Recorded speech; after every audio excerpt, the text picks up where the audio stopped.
C'est le retour de Noévé. Il était annoncé pour 2024. Ça s'est donc sorti après la petite pause qui a été un peu imposée pour Noévé.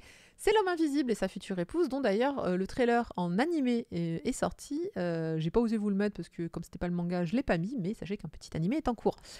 C'est de Neko Iwatobi et c'est une série qui fait 7 tomes. La série est toujours en cours et là, en effet, c'est du grand format plutôt aussi fin que celui-là.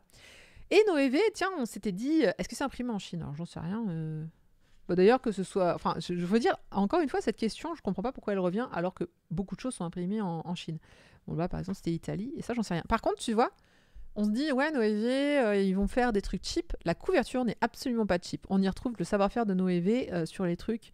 Il y a du vernis sélectif. Je sais pas si on... Ouais, voilà. Tout ce qui brille, c'est du sélectif. Il y a un effet sur pas mal de choses. Regardez, ils se sont fait chier quand même. Ça, c'est du vernis sélectif. Ça aussi. Celui-là, il est texturé. Les autres ne le sont pas. Donc déjà, rien que la couverture, elle est plutôt bien faite. Et en plus, c'est pas de la vraie couleur, c'est vraiment du bichrome ou du monochrome. Bon, on est plutôt sur du monochrome d'ailleurs. Et ça rend très très bien. Et le papier est de bonne... c'est une très bonne impression. Les blancs sont respectés. J'ai pas l'impression de voir le truc à travers. Donc vraiment, votre délire ah, Noévé, maintenant ils font de la mauvaise qualité, pardon, hein, mais je suis pas tout à fait d'accord. Et oui, c'est imprimé en Chine. Alors par contre, tu peux ne pas vouloir que ce soit imprimé en Chine, mais je vois pas le problème du fait que ce soit imprimé en Chine. Est-ce que si c'est pour dire c'est de la Chine, donc c'est de la mauvaise qualité, tu sais que c'est pas vrai. On peut faire de la bonne qualité en Chine. Par contre, oui, il y a le transport. Tu peux dire que c'est pas écologique. C'est moins écologique que d'imprimer en Europe. Ça, à la limite, je peux pas te donner tort. Mais après, ça dépend. Si tu fais du travail de gros, bon bah là, du coup, l'écologie, ça passe du moment que s'il y a qu'un seul transport, etc. Bref, pas mal de choses. En tout cas, sur celui-là, vraiment, j'ai rien à redire. Ça serait sorti chez Noévé ancienne génération que j'aurais pas vu la différence. Donc, vraiment, c'est plutôt bon. Voilà, Helsing est imprimé en Chine et c'est de la bonne cam. Et c'est chez... c'est ton cam encore ton cam c'est Delcourt qui a sorti, je crois, la réédition. J'ai un petit doute. J'ai la première, mais j'ai pas la deuxième. De quoi que ça parle, du coup, l'homme invisible et sa future épouse? Bon, bah, je crois que vous avez tout compris de quoi ça parle. Hein. Bah, ça parle de l'homme invisible et de sa future épouse, qui est aveugle. Voilà, on pourrait au moins dire ça. Mais c'est vrai que c'était pas dans le sous-titre. Je l'ai compris qu'après en lisant les premières pages, parce qu'effectivement quand tu la vois au début, quand on présente les personnages qui sont ici, elle est là. J'ai pas compris tout de suite qu'elle était aveugle. Il y a marqué humaine. Elle est naturellement calme et douce. Son ouïe, son odorat et son sens du toucher sont plus développés que la moyenne. Ah si, en bas c'est écrit. Elle ne voit pas. J'avais pas vu. Voilà, mais en même temps c'est écrit tout petit en bas. Comment vous voulez que je m'y retrouve? Le héros, c'est Akira Tonome, et il est détective, propriétaire de l'agence Homme Invisible, un gentleman posé et élégant sur lequel on peut compter en cas de problème. En même temps, quand t'es invisible, c'est vrai que la filature est déjà beaucoup plus simple. Ensuite, on a Jarashi, enquêtrice garde du corps, bestiale du genre grande sœur protectrice. En dehors du travail, elle est assez dispersée. Elle considère un peu Yako comme sa petite sœur. Donc ça, c'est ce personnage-là, qui est mi-humaine, mi-chat. Et enfin, on a Kirika, enquêteur, spécialiste de la collecte d'informations, humain ayant l'esprit de contradiction sous ses airs bourrus, il est sérieux et honnête. En fait, on est sur plein de petits chapitres qui sont des petites... C'est du tranche de vie à l'agence, donc une agence de détective, et avec tous ces personnages, et c'est pour ça que j'ai mis un peu le trailer romance, c'est comment, puis de toute façon ça s'appelle Future Épouse, c'est comment l'homme invisible et l'assistante vont commencer à se rapprocher doucement, puisque bah, lui il est invisible, certes, mais elle voit pas, alors de toute façon elle s'en fout, c'est-à-dire que il est invisible aux yeux des gens qui le voient, et ben elle interagit avec lui comme elle interagit avec tout le monde, puisqu'elle ne voit pas. C'est assez mignon, c'est plein de petites scénettes, vraiment plein de petits chapitres avec chacun son sujet qui se gère en généralement 5 pages, donc on est vraiment sur du très très court. Je sais plus combien il y a d'histoires, mais il y a environ 10 histoires avec 3 scènes bonus. Toutes traitent de la même chose, c'est leur quotidien. C'est vraiment, ça peut être à la fois une histoire sur une enquête, ça peut être un petit rapprochement entre eux, ça peut être elle toute seule, ça peut être lui tout seul. À un moment, ils prennent tous les deux la pluie. Du coup, ils sont trempés et elle comprend pas que bah, ça peut, au niveau des vêtements, ça peut être gênant. Et donc, du coup, lui, il est tout gêné. Il fait oh là là là là, où est-ce que je vais me mettre? Un gentleman ne pratique pas la filature naturelle, j'espère. Alors, il peut se rendre totalement invisible, mes vêtements compris. Du coup, il n'y a pas de scène bizarre où tu vois, pour être. Enfin, vous avez compris quoi. La seule chose qui n'est pas transparente chez lui, il dit, c'est ce qui... Non, ça va être mal interprété, ça. Mais alors, faut pas avoir une imagination débordante. C'est ce qui sort de lui. À un moment, il se fait blesser, du coup, il saigne. Il dit, c'est nul, je peux pas voir la plaie. Par contre, on voit bien le sang. On voit bien le sang. Voilà. Si vous avez pensé à autre chose, c'est pas ma faute. Je suis pure. Et vous, beaucoup moins. Juste un slip qui se promène comme dans les cassos. Non, vraiment, alors, c'est pipou. C'est archi pipou. C'est très mignon. Elle est vraiment, vraiment choupinours. C'est totalement ta faute. J'imagine un sabre laser. Voilà, attendez, alors que c'est une série toute mignonne. Non, mais franchement, c'est le successeur de Bloom. C'est un titre pour Avio Racing, là. On est sur un truc. C'est le moment où on doit clipper. No, oh no.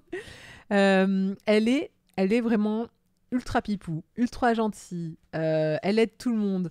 Elle sait pas où se mettre. Elle comprend pas d'ailleurs qu'on puisse être intéressé par lui. Ah oui, ça j'aime bien aimer. C'est l'homme invisible. Et en fait, ils ont mis sa tête par voilà, comme ça. Vous cachez tout. Mais oui.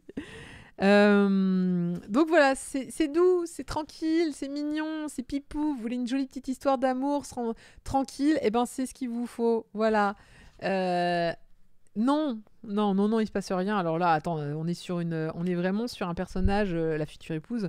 Elle est vraiment japonaise typique, si tu veux, même si on est dans un monde extraordinaire, puisqu'il y a plein de personnages différents. Elle est vraiment plutôt dans l'idée d'une petite japonaise extrêmement introvertie, très timide, qui n'imagine même pas qu'on puisse s'intéresser à elle. Par contre, je trouvais ça... En fait, quelque part, je me disais que c'était intéressant qu'elle soit aveugle. Alors, c'est pas un titre qui est vraiment sur le handicap, je vous le dis tout de suite. Je pense que ils ont fait ça pour justement le côté, lui il est invisible mais elle voit pas, donc tout le monde s'en fout, donc c'était un petit peu pour ça. Néanmoins, il y a deux trois situations quand même sur le fait qu'elle soit aveugle qui rentrent en jeu. Il y a des choses qu'elle ne peut pas voir et voilà. Et lui, il en joue pas du tout, hein, mais ouais, c'est un sujet. À un moment, par exemple, il décide pour l'intéresser, pour rejoindre un peu son monde à elle, d'aller dans un restaurant dans le noir. Et voilà, par exemple, ce genre de choses. Mais c'est vrai qu'ils ça met pas en avant particulièrement son handicap dans la vie quotidienne. Au contraire, elle semble en tout cas s'adapter absolument à sa vie. Mais par contre, voilà, je n'en dirai pas plus. Je ne dirais pas qu'elle est pure, mais c'est pas de nous avoir déparé. Je dirais pas qu'on est pure, oui. Quand elle est passage, il déplace les meubles. Non, mais alors, il y a un collègue qui, effectivement, est pas super joasse, qui a tendance à laisser traîner des trucs, et effectivement, elle a tendance à dire, bah là, faut pas bouger les objets. Mais par exemple, lui, il lui dit, tiens, je t'ai posé ta tasse de café à 12h. En fait, c'est comme ça que tu essaies d'indiquer où sont les objets. Donc il y a au moins ça qui est mis en avant. Donc comme je le disais, j'aime bien le fait que ce soit entre guillemets entre couleurs. Bon, il y a pas vraiment, c'est pas vraiment une couleur, c'est le fond qui est coloré. Mais je sais pas, je trouve que ça apporte un petit peu de je sais pas, ça apporte un truc. Et en plus, comme je l'ai dit, c'est plein d'histoires courtes. Donc je pense que c'est un titre qui a été publié je suppose sur le web. Et donc c'était probablement des petites scènes courtes et puis ils en ont fait finalement un manga parce que ça a eu beaucoup d'attrait. Je crois que c'est ce que dit l'autrice à la fin de son héroïne est aveugle juste parce qu'elle voulait une complémentarité sur le fait qu'il soit invisible. Bon bah tu vois en plus. Attends, il a dit à la fin. Oui, il y a un truc à la fin. Moi j'ai rien à la fin.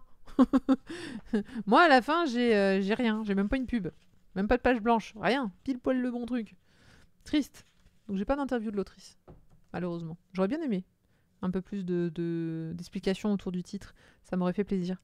En tout cas, l'animé va commencer. Moi, du coup, je vais me faire... Ouais, tout à fait. Ça fait penser à Otaku. En fait, tu vois, dans la dynamique de manga, c'est exactement ça. C'est comme Otaku. Des scénettes, des couples, enfin des personnages, leur vie de tous les jours, mais il n'y a pas vraiment un fil rouge de scénario.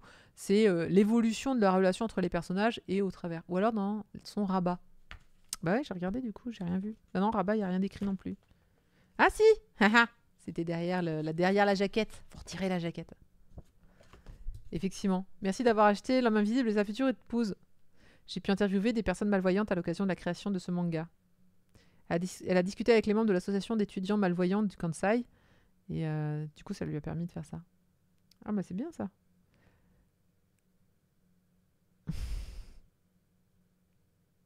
Pourquoi vouloir faire une héroïne aveugle? C'est une raison très superficielle. Ça me plaisait d'associer quelqu'un qui ne voit pas avec quelqu'un qu'on ne voit pas. Voilà. Et ils ont répondu, merci, ça nous fait plaisir, c'est rare qu'il y en ait dans les séries. Oh, trop mignon.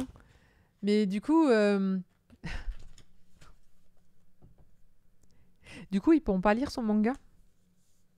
Alors, il existe des gens qui font de l'audio descriptif pour lire les mangas, hein, donc il y a quand même des possibilités, je vous rassure tout de suite.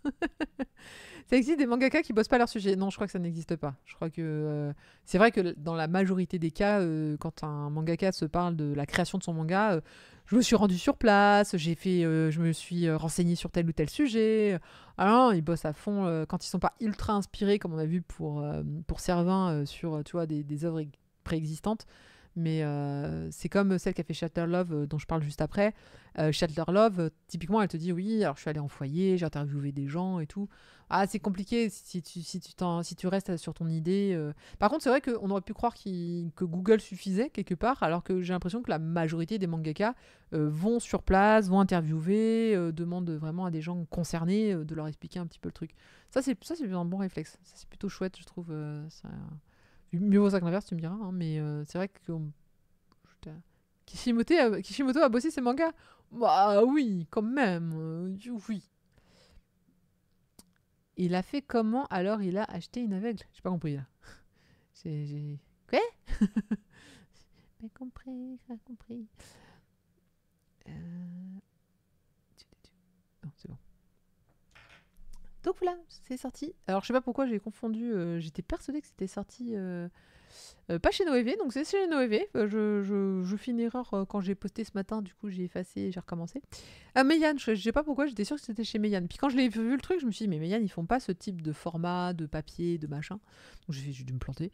Et puis quand j'ai posté, j'ai fait, ah putain, c'est pas Meian, c'est Noévé. Pardon du coup pour la petite erreur, mais c'est pas si inaperçu. Du coup, ça vaut 10,90 €. Ça vaut pas si cher que ça, hein, pour du grand format couleur. Je trouve que c'était voilà, c'était pas mal. Par exemple, comme je disais, un peu plus épais, mais celui-là vaut 5 € de plus quasiment.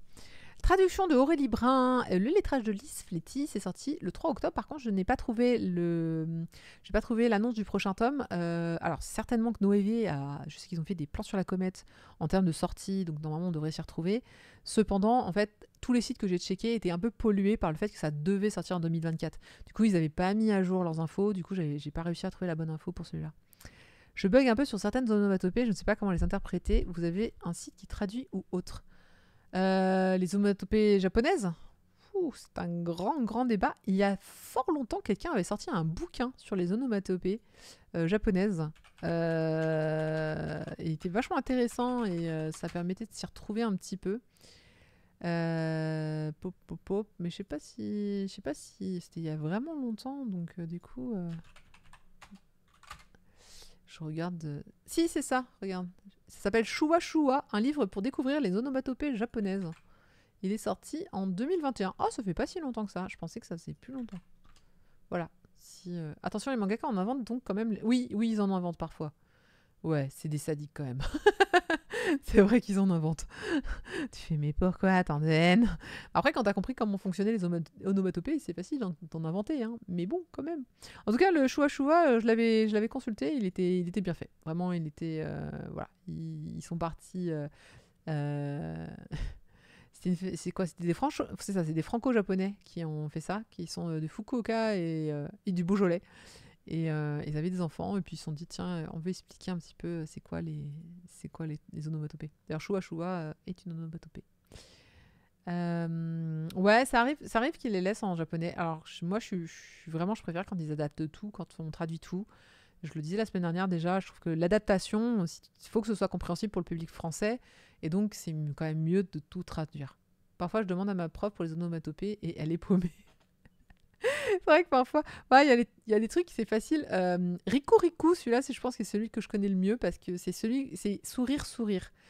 En français, souvent, ils traduisent vraiment littéralement sourire, sourire. C'est quand un personnage sourit, l'onomatopée, c'est Riku Riku. Et j'espère que je me plante pas, mais ça doit pas être loin. Et donc, putain, mais ça fait pas de bruit quand tu souris. Ah, c'est Niku Niku, pardon. Niku Niku. Et donc, tu sais, t'es là, tu fais. Ça fait pas de bruit de sourire normalement. Ouais, c'est les Japonais. Voilà. Il y a Di qui est très courant aussi. Ouais. Kila Kila, c'est quand ça brille. Pika Pika, c'est quand c'est les éclairs. Enfin, quand ça électrocute. Non, mais tu finis par les connaître. Hein. Foua Foua, c'est moelleux. C'est quand c'est moelleux. C'est plus en plus, le pire, c'est qu'il y a vraiment des onomatopées hyper pointues sur des choses hyper pointues. Genre le bruit d'une règle sur un sol carré, tu vois, un truc comme ça.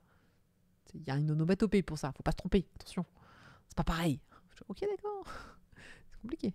Donc oui, les onomatopées au Japon, c'est quelque chose de... Voilà, c'est serious business, comme on dit. On va passer à la suite et le dernier titre des nouveautés avant de passer aux séries en cours. Tu as aussi des onomatopées pour le sens du toucher. Oui, ça, tu as des ressentis. C'est vrai.